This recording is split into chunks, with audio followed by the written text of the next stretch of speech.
Dogs have been human companions for thousands of years, but how are they portrayed in one of the world's most influential books, the Bible?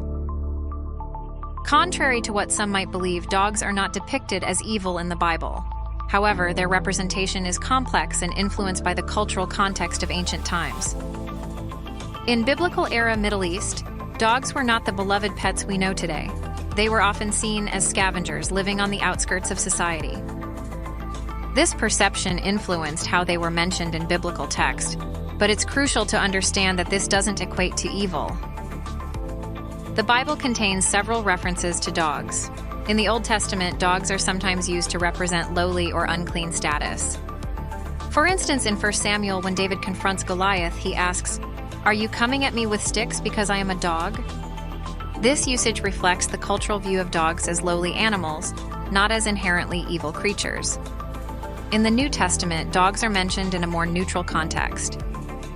Jesus himself uses dogs in a parable, not as symbols of evil, but simply as animals that were common in daily life. In the Gospel of Matthew, Jesus says, "It is not right to take the children's bread and toss it to the dogs," using the cultural understanding of dogs to make a point about faith and God's blessings. It's important to note that in some passages, dogs are used symbolically to represent negative human behaviors. In the book of Revelation, for example, dogs are listed among those outside the holy city, alongside sorcerers and idolaters. However, this is widely interpreted as a metaphor for impure or unholy behavior, not a condemnation of actual dogs.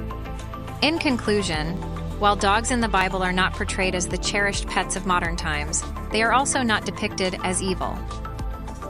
Their representation is more nuanced, reflecting the cultural attitudes of the time and often serving as metaphors in teachings. The Bible's view of dogs is best understood within its historical and cultural context, rather than through a modern lens.